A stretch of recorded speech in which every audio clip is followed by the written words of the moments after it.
は長谷川 E 隊72分の1航空自衛隊 F2AB 支援戦闘機の仮組みを行います。 E 隊、いきなり飛びましたね。先日 B 隊を始めたのですが、コメントでリクエストもあったもので。なるほど。 E 隊は72分の1の飛行機シリーズとなっていて、原用ジェット戦闘機や爆撃機などの大型対戦機をまとめているシリーズ。あまり法則性がなさそうですね。対戦車ヘリや早期警戒機、オスプレイなどの輸送機もラインナップされてる。この F2 支援戦闘機はいつ頃発売されたの？今回取り上げる E 隊15番は2003年に発売されたキットなんだけど、1998年に XF2A として販売したキットが元になっているみたい。いつものように試作機からキット化されていたのね。もっと前の1986年になるけど、 F16N を元にした FSX ってキットもあった。確かに F2 は F16 をベースとしてますが、これはちょっとフライング気味ね。では他メーカーの状況なのだ。お願いします。と言っても航空自衛隊でしか配備されてない戦闘機、スケールキット化しているプラモデルメーカーは日本の2社しかないんだ。2社、長谷川以外もキットを出してるのね。2003年に長谷川が今回の AB のコンパチキットを出して、2022年にファインモールドから出たのだ。長谷川が出してからすでに20年経ってるのね。ウプ主も随分と積んでいたようだけど、デカールなどは大丈夫なのかしら？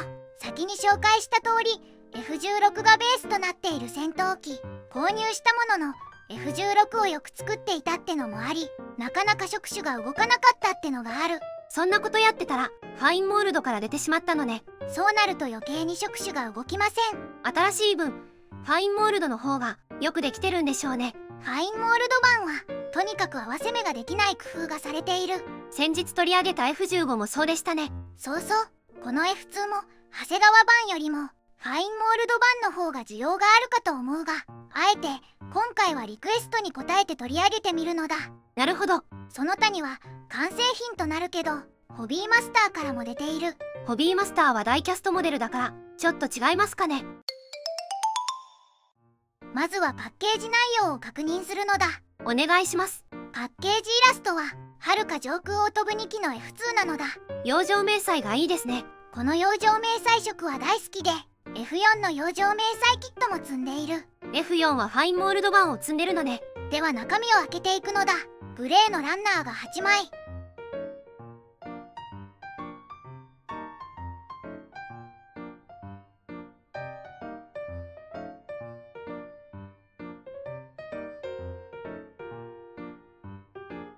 透明パーツが2枚、ポリキャップが2個、デカールは2種類。組み立て説明書なのだ。塗装図、マーキングは2種類。航空自衛隊第3航空団第3飛行隊三沢基地所属の F2A、 航空自衛隊第4航空団第21飛行隊松島基地所属の F2B となる。なるほど。単座型、複座型でマーキングが分かれているのね。このキットは単座型 F2A と複座型 F2B の選択式キットとなっているので、結構なパーツが余剰パーツとして出てくる。部品点数は使わないパーツも入れると135点。大ボリュームなパーツ構成ね。では長谷川 E 隊72分の1航空自衛隊 F2AB 支援戦闘機の仮組みを始めるのだ。最初に操縦席なのだ。ふむふむ。今回は単座型の F2A で進める。操縦席は全部で4パーツ構成。兵器や操作パネルはデカールとなっている。パイロットはついてませんね。このキットにはついてません。まあ72分の1としては標準的な内容なので問題なし。次はエンジンですかね。エンジンは奥の内部モールドとエンジンノズルの2パーツ構成。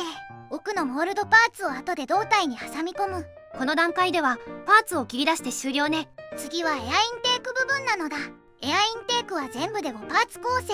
ここら辺は F16 と同じようなパーツ割りね。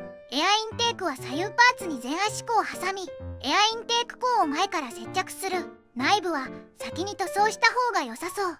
エアインテークはこの後に細かいパーツも接着ね。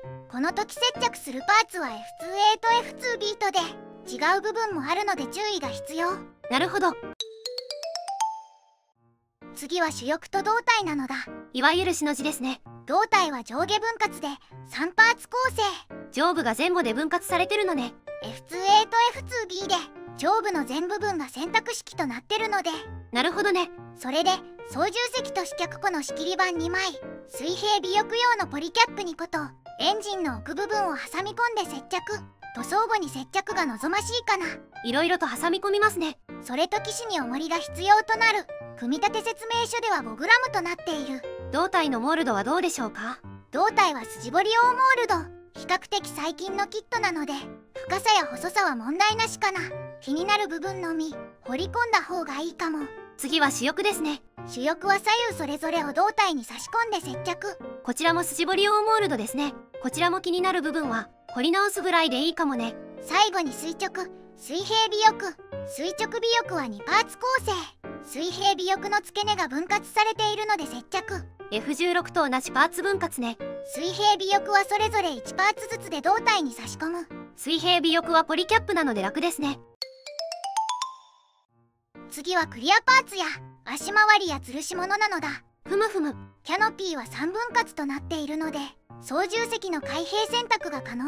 透明度も問題なしね。F2B だと2パーツ構成なのね。次は足回りですね。まずは左右主脚。主脚は左右それぞれとで4パーツ構成。この他に胴体にカバーを接着ね。次は前脚なのだ。前脚はタイヤと一体パーツなのですね。そうなのだ。その他に細かいパーツとカバーを胴体に接着する。最後は武装関連ね。まず増装が2種類。300カロンが1個と600カロンが2個。増装はモナ代わりね。パイロンや細かいパーツをつけるのね。対艦ミサイルとして ASM2 が4個。これもモナ代わりでやはりパイロンや細かいパーツをつける。最後は空対空ミサイルね。空対空ミサイルは AAM3 が2個。これも細かい部品をつけて主翼翼端のパイロンに接着となる。武装はモリモリですね。最後に総評なのだ。今回は長谷川 E 隊の72分の1航空自衛隊支援戦闘機 F2AB の仮組みレビューしたのだ。仮組み後の感想はどうでしょうか？今回は短座型の F2A で仮組みを進めた。